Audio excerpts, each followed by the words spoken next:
Illustration number 8 जो हम theoretical future price निकाल रहे थे उसमें इलस्ट्रेशन नंबर 8 फिनेंशियल डेरिवेटिव का CMA फाइनल स्टडी मैट है।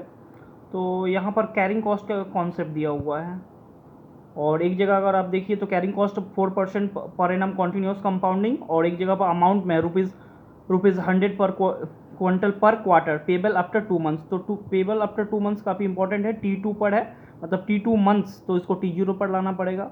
उसके बाद उसमें एडजस्टमेंट वाला आएगा कि हाँ स्पॉट प्राइस से S0 से एडजस्ट करके फिर फ्यूचर वाला लेकर चले जाएंगे। आफ्टर कितना मंथ्स बाद बोला है 3 मंथ्स, तो वहाँ पर लेकर जाके कंपेयर कर लेंगे। और यहाँ पर जो है वो डायरेक्ट जो मैंने एक और सम जैसे डिविडेंड लेस हो गया था तो ये तो ऐड हो जाएगा। तो इस तरह से बन जाएगा, इजी सम है, मैं करता हूँ इसको।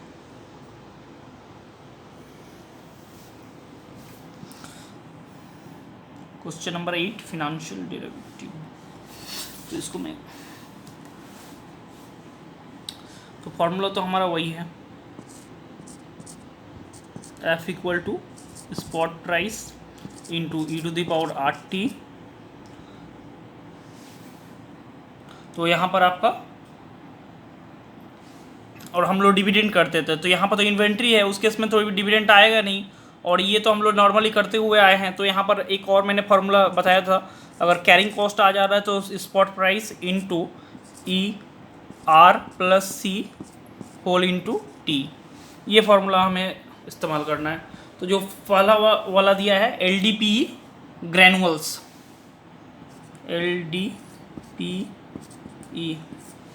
LDPE ग्रैनुअल्स का, तो उसको अगर हम लोग देखते हैं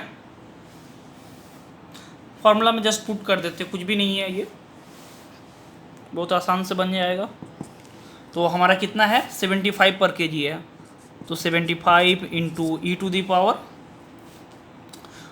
R है यहाँ पर, तो रेट ऑफ इंटरेस्ट कितना है 12% यानी 0.12 इंटू, उसके बाद आपका जो इन्वेंट्री का है कॉन्टीन्यूस कंपाउंडिंग पर है तो यहाँ पर 4% है यानी 0.04 इंटू T टाइम्स तो 3 मंथ्स है यानी 3/12 यानी 1/4 तो 0.25।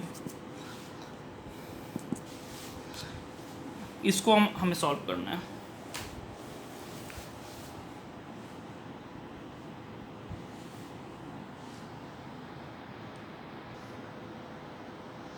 हाँ तो इसको कैलकुलेट जस्ट कर लेना है, तो मैंने पहले भी दिखा दिया है किस तरह से कैलकुलेट करना है।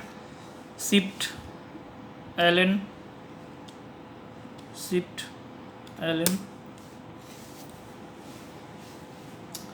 0.12 इंटू 0.04 इंटू 0.25 इक्वल टू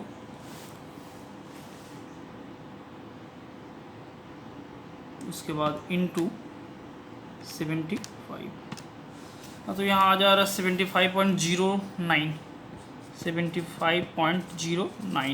तो ये तो पर kg का है, अगर हम यहाँ पर 500 kg का निकाल लेते हैं 500 kgs का, तो इसको मैं मल्टीप्लाई कर देता हूँ इंटू 500 kgs से, तो हमारा आ जाएगा 37545।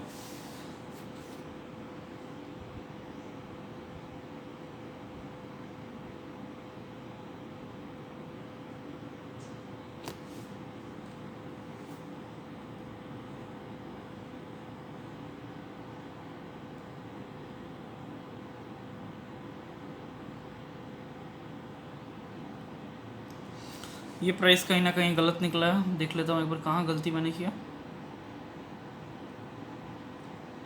12% तो है 0.12, उसके बाद 4% कॉन्टीन्यूस कंपाउंडिंग है तो 0.04, वहाँ तक तो सही है, यानी ई का वैल्यू निकालते समय या तो कुछ गलती किया है। तो और जो मंथ्स है 3/12 यानी 1/4 0.25 वो भी सही है। एक बार मैं फिर से कैलकुलेट कर लेता हूँ। Shift ln 0.12 into 0.04 into 0.25 equal to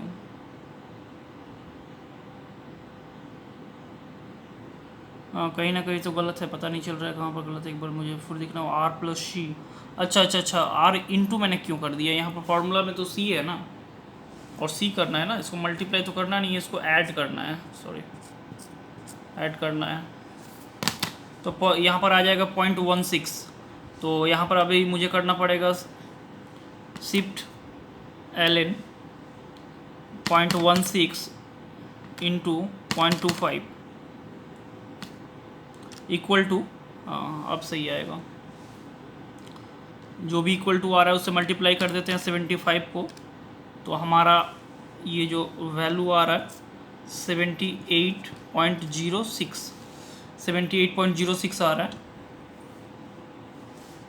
इसे अगर मैं मल्टीप्लाई कर देता हूँ 500 kg से, तो निकल के आ रहा है 39,030। अब बिल्कुल सही है,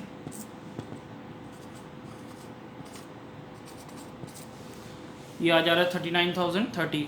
ये हमारा जो है थ्योरेटिकल फ्यूचर प्राइस है, इसको एक्चुअल से कंपेयर करेंगे, एक्चुअल से कंपेयर कर सकते हैं इसको, तो उसके बाद एक्शन बता सकते हैं क्या रिकमेंडेशन होगा। तो अगर हम लोग कंपेयर करते हैं तो हमारा यहाँ पर तो गिवन है 38,500 फ्यूचर में है, होना क्या चाहिए फ्यूचर में हमारे हिसाब से 39,000, और फ्यूचर में है क्या 38,500, यानी सस्ता है। सस्ता अगर चीज़ कोई है तो क्या करेंगे, खरीद लेंगे। अभी क्या करेंगे, अभी तो ज़्यादा प्राइस है तो इसको अभी बेचेंगे, तो मतलब स्पॉट में सेल कीजिए और फ्यूचर में बाई कर लीजिए, तो एक्शन यहाँ पर यही होगा।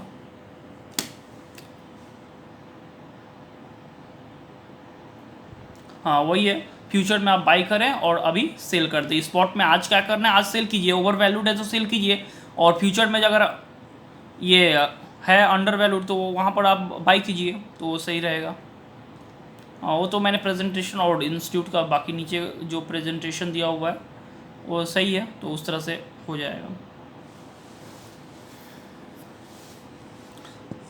इंस्टीट्यूट ने मैंने दिखा दिया है पहले सम्स में भी, अब इसको कंपेयर कर सकते हैं, actual future price versus theoretical future price. इस तरह से आप कंपेयर करके देख सकते हैं एक्चुअल और फ्यूचर में। हमेशा ये याद रखिएगा, ये आपका थ्योरेटिकल फ्यूचर प्राइस जो है मतलब क्या होना चाहिए और एक्चुअल में क्या है उस डेट पर। डेट यहाँ टाइमिंग कोई मिसमैच नहीं है, सेम टाइमिंग पर, क्योंकि हम जो थ्योरेटिकल निकाल रहे हैं वो भी फ्यूचर के लिए ही निकाल रहे हैं, और ये भी जो एक्चुअल में उस दिन है तो वो भी फ्यूचर के लिए, तो देख लेना है हमें बस। तो ये परसेंटेज में, और नेक्स्ट इसका पार्ट 2 जो है वो है आपका कैरिंग कॉस्ट है, वो अमाउंट में है, तो एडजस्टेड करना पड़ेगा। एडजस्टेड उसका पर क्विंटल पर है, तो उसको निकालेंगे तो 1 रुपीज़ पर आ जाएगा, और ऐड कर देंगे 85 से, उसका 1 का पहले पीवी निकालेंगे, फिर जिस तरह से एडजस्ट करते हैं तो 85 प्लस 1 से लेस जो अमाउंट आएगा उसे ऐड करेंगे, फिर आफ्टर 3 मंथ्स उसको लेकर जाएंगे और फिर कंपेयर कर लेंगे। दोनों पार्टी ईजी है, हो जाएगा। देखता हूँ मैं, अगर बोर्ड में कहीं फिक्स कर पाया तो ज़्यादा सवाल सॉल्व कर पाऊँगा और कर दूँगा। इस मंथ तक तो फिनेंशियल डेरिवेटिव में मेरा भी रिवीजन हो जाएगा और मैं कर दूँगा।